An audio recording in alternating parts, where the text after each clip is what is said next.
Te doy la bienvenida a Digital Talks. Este espacio nace de la necesidad de compartir con profesionales que tienen que tomar decisiones de marketing digital y que no siempre disponen de toda la información. Para esto contaremos con la participación de expertos en marketing digital, en nuevas tecnologías, en datos o en nuevos modelos de comercialización digital.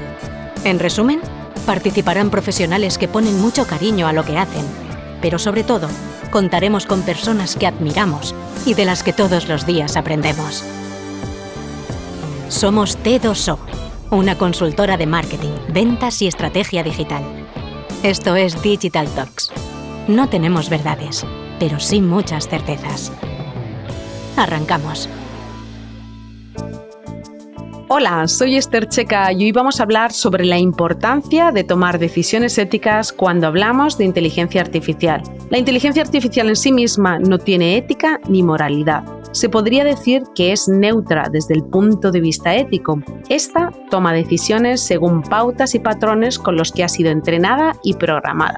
Sin embargo, la ética en la inteligencia artificial es responsabilidad de los seres humanos que la crean, la utilizan y la supervisan. De todo esto, hoy vamos a hablar con Mónica Villas, experta en tecnologías disruptivas, datos e inteligencia artificial. Mónica ha desarrollado toda su carrera directiva en IBM y desde 2019 es emprendedora, asesora de tecnología, docente y directora en programas de inteligencia artificial y tecnologías exponenciales en diferentes instituciones como UNIR, Universidad Europea de Valley o Immune Technology. También es cofundadora de Odiseya y codirectora del área de formación. Y en 2013 publicó el Manual de Ética Aplicada en Inteligencia Artificial. Mónica, muchas gracias por dedicarnos hoy tu tiempo. Bueno, muchas gracias a ti, Esther. Me encanta esta iniciativa y gracias por hacerme parte de ella. Pues un lujazo, Mónica. Vamos a empezar y sobre todo me gustaría que empezásemos, como siempre, a familiarizarnos con la temática sobre la que tocamos cada uno de estos podcasts. Me gustaría que nos definieses un poquito más qué es la ética en el contexto de la inteligencia artificial y por qué es importante. Bueno, en el primer lugar, la ética es una subdisciplina de la filosofía que estudia el comportamiento humano desde entender qué es el bien y el mal en relación con la moral. La moral y la ética están muy relacionadas, pero son diferentes. La moral tiene carácter normativo, prescriptivo, trata de orientar ciertas acciones, depende mucho de las costumbres, las creencias. En el caso de la ética está por encima de ello. No hay un código de mandatos, ni prohibiciones, ni nada de ese tipo, sino lo que se pretende es establecer unos principios a partir de los cuales evaluar acciones y decisiones. Digamos que la ética es como si pusiéramos la filosofía en práctica, ¿no? No transmite juicios, sino que lo que trata es de enseñar a juzgar. Al final, las dos preguntas fundamentales que siempre ha tratado de responder la ética a lo largo del tiempo son qué debemos hacer y qué es valioso en la vida. La primera lo que trata es de promover el razonamiento ético, mientras que la otra lo que trata es de establecer ese marco de valores, ¿no? Al final, el razonamiento matemático es siempre muy sencillo, ¿no? Casi siempre hay una solución o prácticamente siempre hay una solución. En el razonamiento ético siempre nos encontramos, ¿no? con esos dilemas éticos. ¿Por qué es importante dentro de la inteligencia artificial? Al final, la inteligencia artificial es otra de las tecnologías y si comparamos con a lo mejor esa energía nuclear que nos ha creado tantos dilemas o otro tipo de tecnologías, pues sí, yo creo que al final es parecida a la importancia que le damos a esa energía nuclear en el sentido de depende cómo la use, voy a poder hacer cosas que son buenas y otras cosas que no son tan buenas, ¿no? Al final, todo lo que se puede hacer en tecnología no se debe hacer, ¿no? La IA es diferente a otras tecnologías porque toma decisiones por nosotros, porque puede tomar decisiones por nosotros y lo vemos en nuestro día a día, lo vemos en las recomendaciones de Netflix, en las recomendaciones de compras, en cuando entramos para utilizar una ruta. Y bueno, pues hasta ahí son decisiones que no van mucho más allá si se equivoca en una película o una ruta. Cuando las decisiones son acerca de si nos contratan, de si tenemos que ir a la cárcel o de si en un momento determinado en una serie de entrevistas nos seleccionan frente a otros solo mirando esa entrevista o tiene una serie de sesgos, ahí es donde empieza a ser importante el tema de la ética. Uh-huh. Mónica, según el contexto en el que nos estamos moviendo aquí, ¿cuáles ves que son los desafíos éticos más urgentes a los que nos enfrentamos, sobre todo en el uso y el desarrollo de esta tecnología? Bueno, yo los dividiría en tres grandes grupos. En primer lugar, esa lo llamaría desinformación. Y dentro de la desinformación me refiero a las fake news, muy conocidas, ¿no? Al final cogen una imagen que no es real o construyen una imagen por IA o digamos que al final ponen una persona que no existe. Al final se trata de utilizar la IA para generar esas imágenes o ese contenido que no es real. Lo llamamos fake news, pero también podríamos estar hablando de la falta de veracidad, ¿no? Y esto puede crear diferentes problemas. Otra parte que lo hablábamos hace un momento es el tema de los sesgos. Al final, la inteligencia artificial coge los datos, entreno el algoritmo y después hago una predicción. Pues puede tener en ese proceso así tan simplificado que estoy explicando, puede tener sesgos tanto en los datos como en la definición del algoritmo como en el despliegue del algoritmo. Pues imaginaros que lo que estamos haciendo es queremos hacer un algoritmo para contratar al mejor vendedor. Bueno, pues al final, lo primero de todo, tenemos que definir las características de quién es ese mejor vendedor, ¿no? ¿Qué características? ¿El que más vende? ¿El que más relaciones tiene? ¿El que trabaja mejor en equipo? ¿El que, ha sido capaz de cerrar los deals más difíciles? Bueno, esa serie de características son los que tendría que definir junto con la persona de negocio y decirle al algoritmo, ¿no? En qué tipo de datos se tiene que fijar.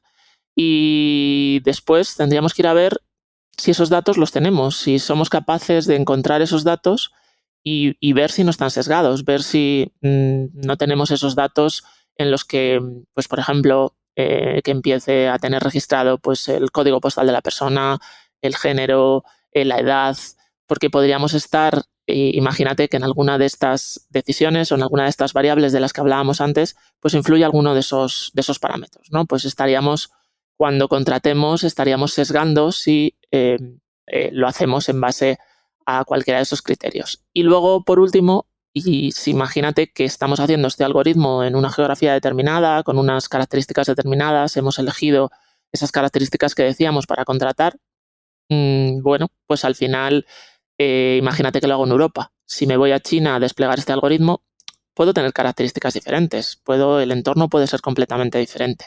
Entonces, puedes tener sesgos en los datos, como hemos visto, puedes tener sesgos en cómo definimos el algoritmo, pues lo que para mí es importante para un vendedor, igual no es importante para la persona de negocio, o no tengo la suficiente diversidad de hombres, de mujeres, que definimos, que esperamos diferentes cosas de los vendedores, ¿no? O incluso de género o de razas, de procedencias. Y por último, en la parte, lo que te decía, de desplegar, ¿no? ese algoritmo en otro entorno diferente en el que estamos diseñando.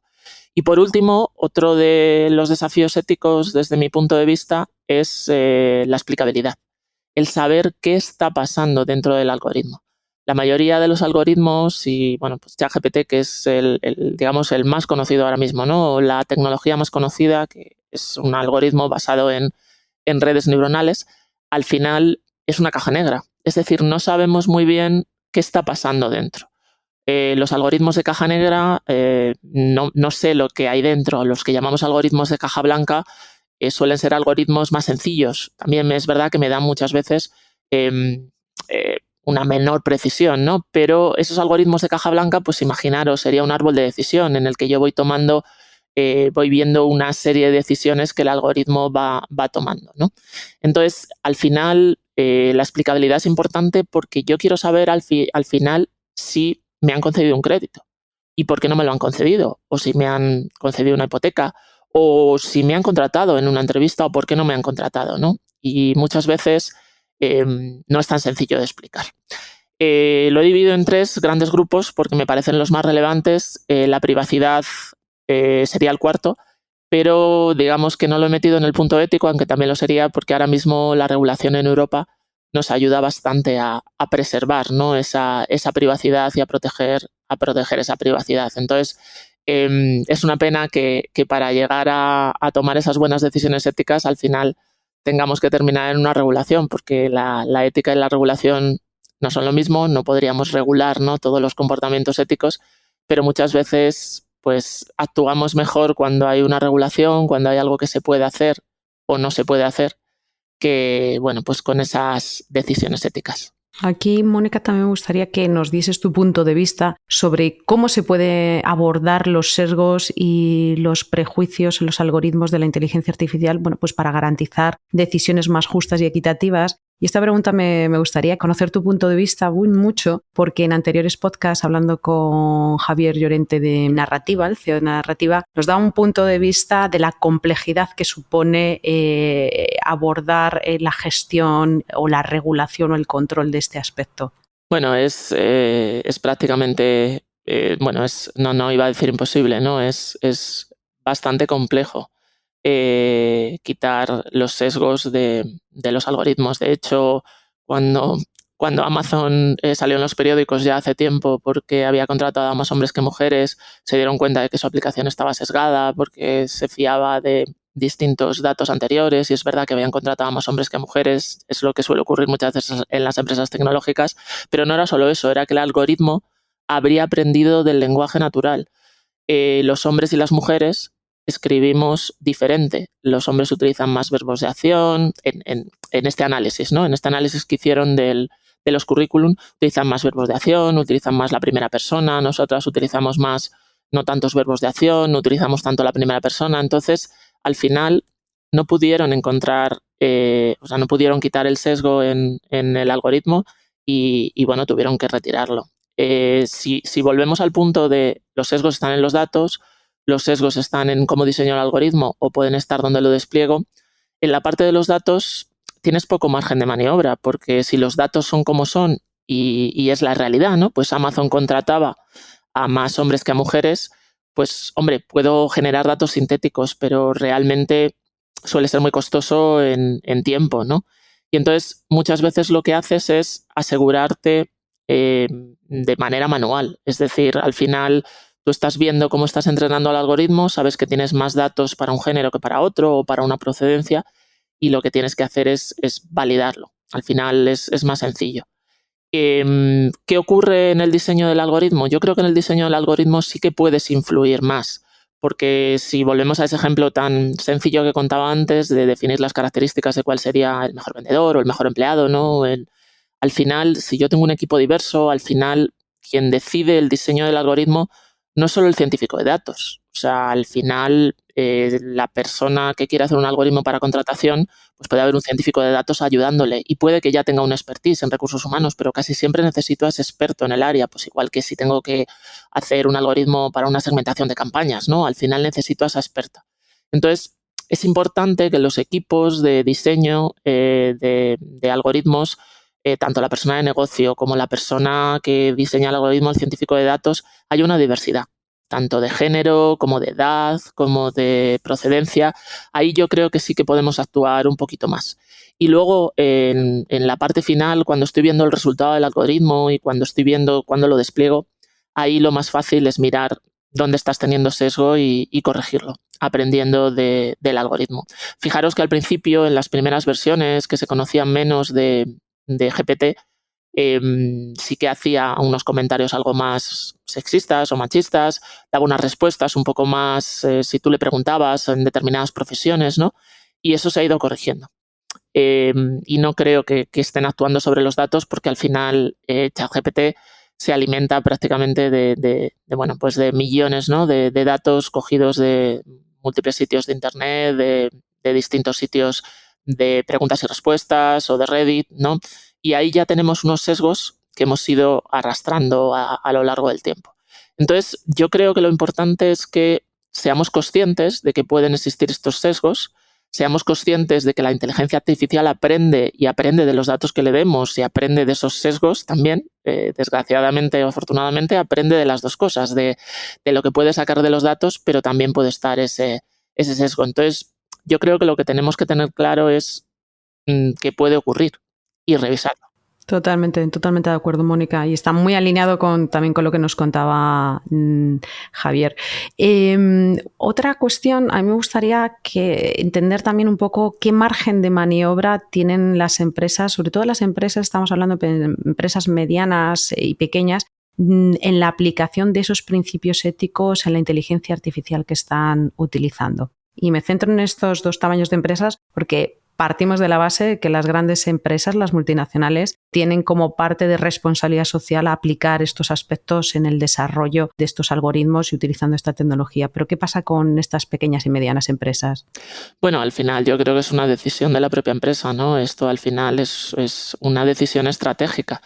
Quiero implicarme en temas éticos y quiero implicarme en temas éticos de inteligencia artificial, ¿no?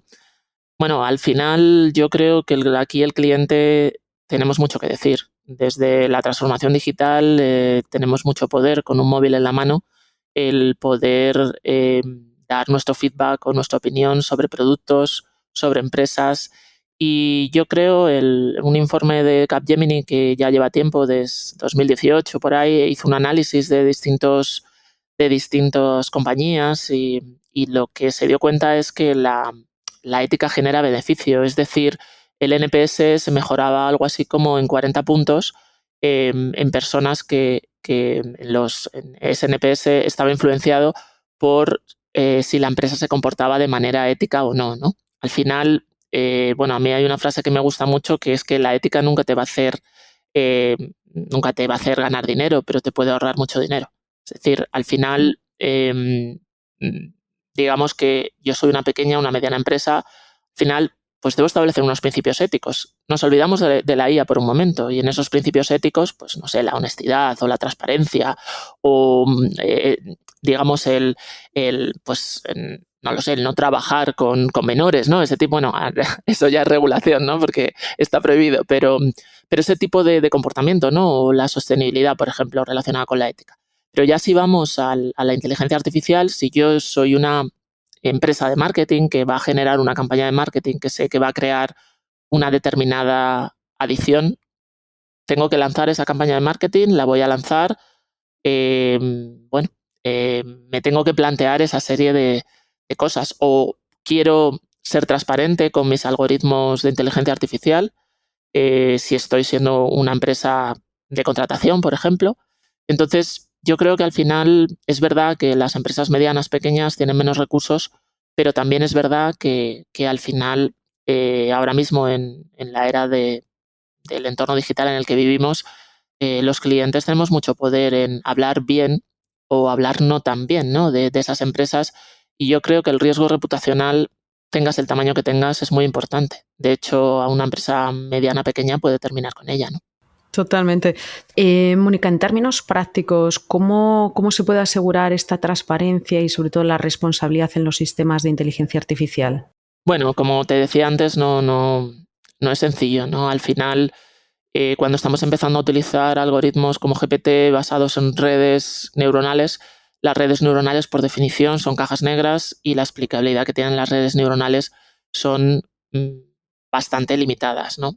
Es verdad que como es un problema que lleva tiempo, desde el 2016, 2017 está habiendo mucha investigación para utilizar diferentes técnicas, ¿no? Hay algoritmos como LIME, como SAP, que me permiten, simulando con algoritmos más simples, ¿no? O con teorías matemáticas como hace SAP, al final lo que trato es de intentar ver lo que está pasando dentro de esas redes neuronales. También, bueno, pues hay otro tipo de métodos, ¿no? Están avanzando esas técnicas de explicabilidad, pero fíjate que en las redes neuronales con 7,8 billones de parámetros, pues es que es imposible saber qué es lo que va a decidir, ¿no? la red neuronal. Pero si vamos al tema de olvidándonos de que estos sistemas no van a ser explicables y que va a ser complicado tener esa transparencia, al final vamos al tema de responsabilidad. Al final tengo que asumir esa responsabilidad de quién está tomando la decisión. Veíamos al principio que la ética es importante yo creo que para nuestro día a día en general, olvidándonos de la tecnología, pero cuando hablamos de tecnología, para tecnología que decide por nosotros, ¿no? Cuando estamos hablando de inteligencia artificial. yo diría que hay que dejar al humano en el loop, ¿no? Es el human in the loop que llamamos. Pues, por ejemplo, estoy recomendando una película, no necesito un humano en el loop, ¿no? No hay una decisión tan relevante. Pero cuando en un momento determinado, imagínate que estoy haciendo una detección de tumores en unas manchas, por ejemplo, es muy importante que el algoritmo me ayude y ven mejor que nosotros, y la inteligencia artificial puede ser mucho más precisa en los temas de visualización, pero lo que al final quiero es que haya una persona, y en este caso un médico, no me vale cualquiera, tiene que ser una persona experta en la materia en la que estamos hablando, que sea la que de alguna manera revise, ¿no? Si finalmente esa mancha es cancerígena o no cancerígena, ¿no? Como está proponiendo el algoritmo, ¿no? O me pasaría con una campaña de marketing, ¿no? Al final estoy lanzando una serie de copies o una serie de mensajes, y al final se nos cuela un mensaje, bueno, pues que a lo mejor es sexista o a lo mejor tiene sesgo. Si nadie lo ha revisado, al final eso me puede crear un impacto, y al final, ¿quién es responsable? ¿Echamos la culpa a ChatGPT? Yo creo que es importante el tema de entender de la responsabilidad. La inteligencia artificial nos va a ayudar a ser más productivos, lo podemos tener como guía, como copiloto, ¿no? Como, digamos, como acelerador, como ayudarnos a aumentar nuestras capacidades. Pero ojo que la responsabilidad tiene que seguir siendo nuestra. No sé si recuerdas aquel abogado, pues el año pasado, me parece, sí, a finales del año pasado, que en un juicio utilizó una serie de, bueno, pues de otros juicios. Ya en abogacía sabemos que se utilizan mucho otras sentencias, ¿no? Y cuando le dijeron que no existían, al final lo había hecho con ChatGPT, y no se le ocurrió otra cosa que culpar, ¿no?, a la persona, o según él decía, que era un becario que había trabajado con ChatGPT, ¿no? Bueno, pues aquí está la prueba, ¿no? Al final, esto, fíjate, para esa empresa de abogados, el daño reputacional, porque al final te puedes ayudar de este tipo de herramientas, pero al final la decisión y la responsabilidad siempre es personal. Totalmente de acuerdo. De hecho, esta siguiente pregunta yo creo que va muy alineada y es algo que nos preocupa como compañía, en este caso como grupo T2O, pero también a nivel personal bastante, y es cuál es el papel que tiene que tener la educación y la concienciación pública, sobre todo en la promoción de una inteligencia artificial ética. ¿Cómo lo ves? Totalmente de acuerdo. Al final, bueno, pues ética y regulación son cosas muy distintas. Ya lo habíamos visto. No se puede regular absolutamente todo, pero sí tiene que haber, yo creo, una mínima base, ¿no? Un baseline, o como queramos llamarlo, donde al final, bueno, pues haya ciertos límites, ¿no?, que no se crucen. Pues, por ejemplo, en China es muy común el tema del social scoring, el que te etiqueten en tu comportamiento social, y que en base a eso, pues una serie de etiquetas, luego vayas a pedir algo al Estado, ¿no?, y no te lo concedan simplemente por ese social scoring, ¿no? Entonces yo creo que ahí Europa, igual que lideró y fue muy criticada en el tema de la privacidad, de la ley de privacidad, el GDPR, y luego hay multitud de países que han copiado o que han utilizado como base, ¿no?, la regulación europea. Yo creo que se ha hecho un esfuerzo muy grande en bueno, pues estar prácticamente 4 años o casi 5 años en el desarrollo de esa ley. El primer borrador empezó en 2018, incluía principios como el respeto a la autonomía humana, ¿no?, el evitar los daños y, por ejemplo, la explicabilidad y la equidad, ¿no? Y eso se ha ido traduciendo en una legislación en base a riesgos. Al final, los riesgos los temas que van a estar completamente prohibidos, va a ser eso, uno entre ellos el que mencionaba, ¿no?, de social scoring.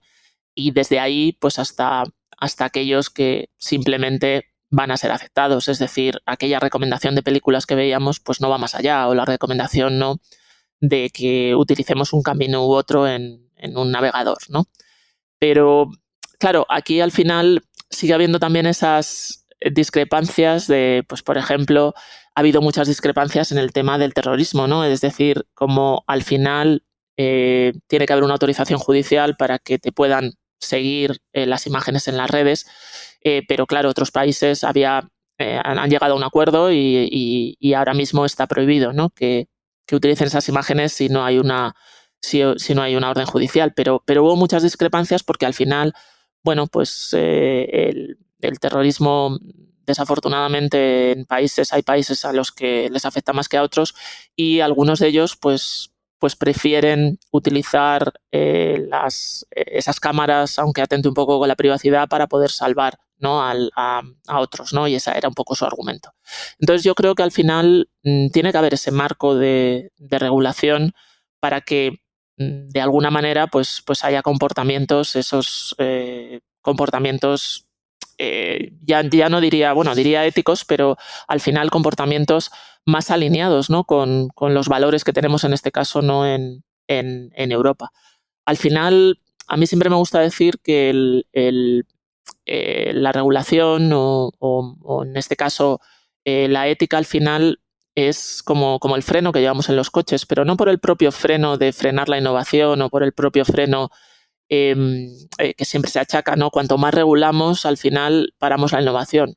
Todo lo contrario, al final a mí me gusta ver el freno en el coche, que yo puedo ir a la velocidad que yo quiera, puedo ir más rápido, más lento, pero cuando en un momento determinado tengo que tomar una decisión de qué debo hacer o qué no debo hacer, ¿no? Pues tengo la seguridad de poder frenar en un momento determinado, ¿no? Poder utilizar ese freno. Yo creo que no va a servir de mucho si solo regulamos en Europa. De hecho, en esta reunión que hubo en Inglaterra, en el Reino Unido, ¿no? Propiciada por el primer ministro, y en el que estuvieron todos los grandes países y los líderes de muchas tecnológicas, yo creo que hubo una declaración de intenciones, ¿no? De que esto se trata de un tema global al nivel de la energía nuclear. Y quiero pensar, yo suelo ser optimista, quiero pensar que vamos a llegar a un acuerdo a ese nivel, ¿no? China sigue yendo por su cuenta, Estados Unidos también, pero ha habido ciertas regulaciones, o no tan extensiva o tan exhaustiva como la europea, pero sí que ha habido ciertas leyes que se han proclamado ahora en Estados Unidos acerca del tema de la inteligencia artificial, ¿no? Y que antes no existían. Y esto ha sido a raíz un poco de esa influencia, yo creo. Saltando también a otro tema muy conectado para mí personalmente con la educación, es también con aspectos culturales y éticos en este ámbito. Y me gustaría saber cómo crees que aquí la ética de la inteligencia artificial puede abordar los dilemas morales muchas veces en situaciones donde los valores culturales y éticos, pues la verdad que varían ampliamente. Bueno, a ver, esta es siempre la mayor dificultad, ¿no? Al final, es lo que comentábamos, no tenemos partes comunes o no tenemos unos parámetros comunes, ¿no? Pero fíjate que al final los principios éticos tienen mucho que ver con los derechos humanos, ¿no? La justicia, la equidad, la no discriminación. Otra cosa es que haya países firmantes de esos derechos humanos que no lo están respetando, ¿no? Pero yo creo que como en casi todo, yo creo que la formación es clave. La UNESCO publicó un documento hace ya más de año y medio en el que hacía una recomendación, ¿no? a todos los países de cómo debía ser la inteligencia artificial, de cómo se debían establecer esa serie de principios. Evidentemente no es ningún mandato, sino una recomendación, y bueno, pues Europa lo está articulando en una regulación muy alineada con esas recomendaciones, y otros países no. Entonces, yo creo que es muy importante la formación. Fíjate en Estados Unidos, en el MIT, que hace muchas cosas relevantes acerca de educación, pues hacían workshop con niños para que entendieran, ¿no? la importancia del pensamiento crítico y la importancia de los sesgos, el cómo la inteligencia artificial al final decide, ¿no? O ese diseño de algoritmo puede estar lleno de sesgos, como comentábamos antes, y les hacían un ejemplo muy, muy divertido en el que decía, bueno, pues como eran niños, pues vamos a hacer un algoritmo para que nos haga el mejor sándwich, ¿no? De mantequilla de cacahuete y mermelada, ¿no? Y cuántas capas le pondrías, cómo harías el sándwich, ¿no? Cuánta cantidad le pondrías. Y algunos de los niños preguntaban, ¿pero el sándwich mejor para cualquiera o el mejor para mí? Bueno, pues al final ahí era precisamente el punto, ¿no? Muy bueno. Entender si al final estás metiendo tu propio sesgo, ¿no? en ese diseño del algoritmo, o como veíamos con el tema de los datos, ¿no? Pero yo creo que al final todos, yo no me atrevo como tecnóloga a decir cuándo llegará aquella inteligencia artificial general, como hablamos en muchos casos, porque bueno, pues hay muchas variables, ¿no? Pero sí me atrevo a decir que en 5 años la mayoría de nosotros estaremos trabajando el 50% de nuestro tiempo o incluso más con inteligencia artificial como si fuera un asistente más nuestro. Y por eso yo creo que es importante aprender a utilizarla y aprender a utilizarla con esos principios éticos, ¿no? Independientemente de lo que la regulación nos diga. Porque al final, bueno, pues hay muchas cosas que nos puede hacer. Yo en otra charla que estaba el otro día me preguntaban, ¿no? Alumnos de la universidad me decían, no, es que he abierto el template del TFM y me dice, prohibido usar ChatGPT. Claro, el que le digas a alguien prohibido usar algo, quizá muchas veces incluso alienta, ¿no? Hasta el que lo uses. Pero al final lo que yo le decía, al final tú vas a responder por lo que hay en el TFM. ¿Qué puedes? Ayudarte por ChatGPT para buscar toda esa documentación, para que te la resuma, para que puedas ayudarte a leer documentos o encontrarlos más rápido, pero al final lo que va a ir en el TFM es tuyo. Y bueno, muchas revistas científicas están empezando a incluir o a dejar que se incluya, ¿no? Esa inteligencia artificial como referencia. O, a ver, el periodista de hoy no va a ser el periodista del mañana, va a ser un periodista aumentado con inteligencia artificial, o el médico, como veíamos antes el ejemplo. Entonces yo creo que al final, yo creo que el secreto, bueno, pues está en la educación, como siempre, ¿no? En esa formación y en ese día a día que todos sabemos que tenemos que continuar formándonos hasta que yo creo que aprendemos todos los días, ¿no? Mónica, para cerrar, me gustaría rescatar un poco desde un ámbito ahora un poco más práctico, una empresa que trabaja con inteligencia artificial en sus productos y en sus servicios. ¿Cómo debería de asegurar que está aplicando principios éticos? Bueno, estoy trabajando ya con algunas de ellas, ¿no? Para establecer esos principios éticos y bueno, yo creo que es importante primero darte cuenta, ¿no? De que necesitas establecer estos principios éticos de la IA como un marco, ¿no? Al final tienes ese marco y dices, voy a decidir que mis principios éticos son la transparencia o la explicabilidad o la privacidad o la equidad, ¿no? Y a partir de ahí voy a llevarlos a toda mi organización. ¿Cómo hago para operacionalizarlo en el día a día? Bueno, en primer lugar, tengo que saber qué es lo que estoy haciendo, ¿no? Con inteligencia artificial, en qué tipo de casos de uso, ¿no? Estoy utilizando en mi empresa. Y lo que se hace normalmente y en lo que estoy trabajando con muchas empresas es, bueno, pues generar esa serie de formularios o checklists o, bueno, pues como queráis llamarlo, en el que me voy haciendo una serie de preguntas sobre los casos de uso que estoy utilizando. Si conozco los datos, si sé con qué se ha entrenado, si tengo claro la equidad, si sé quién es el responsable del sistema. Bueno, pues preguntas sencillas que me pueden ayudar a levantar determinadas alertas, ¿no? De qué estoy haciendo con mis datos o qué estoy haciendo con una determinada aplicación, ¿no? Y al final, bueno, pues también las empresas deben tener esa formación de IA ética a sus empleados, no solamente de cómo funciona la IA en el término tecnológico, ¿no? Sino el saber las implicaciones que puede tener, ¿no? Y el saber hasta dónde llegan esas herramientas. Eso se incluye también para ser capaz de operacionalizar todos esos principios éticos a lo largo de la organización. Tiene que formar parte de la cultura. Al final, todos sabemos que la tecnología quizá es más sencilla, ¿no?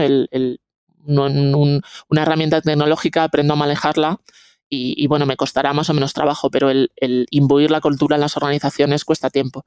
Entonces yo creo que hay que dedicarle tiempo pues desde los principios éticos hacia esos casos de uso que te decía, a esa formación y bueno, pues también una serie de gamificaciones que estamos haciendo en el que bueno, pues lo que se pretende es utiliza esas herramientas, ¿no? Se hace, bueno, pues una serie de concursos con los empleados o con la plantilla para ver cómo están utilizando esas herramientas y cómo están encontrando ese punto ético, ¿no? Para utilizarlas. Muchas gracias, muy interesante, Mónica, sobre todo esto último porque no es tan evidente y me encanta que lo hayas puesto como ejemplo práctico. Dejaremos en los datos del podcast, dejaremos tu contacto para aquellas personas, empresas que quieran contactar con Mónica en este aspecto, porque no es algo nuevo desde un punto de vista de concepto, pero sí que es algo nuevo como parte de la concienciación que tenemos que tener como personas y como sociedad y como empresas, por supuesto. Así que, Mónica, muchísimas gracias por el tiempo que nos has dedicado hoy. La verdad que ha sido una maravilla ver el despliegue de conocimiento desde diferentes ángulos del por qué la ética dentro de la inteligencia artificial es relevante, cómo funciona y sobre todo cómo las personas impactamos o podemos impactar en primera instancia. Así que un lujo. Muchas gracias a vosotros y nada, encantada. Gracias. Nos volvemos a escuchar en unas semanas. Mientras tanto, puedes leernos en las redes sociales de t2o.com. Estamos en LinkedIn, Twitter y Facebook. Y si quieres volver a escuchar este podcast, lo podrás encontrar en nuestro canal Digital Talks, en Spotify, iVoox, Google Podcast y Apple Podcast.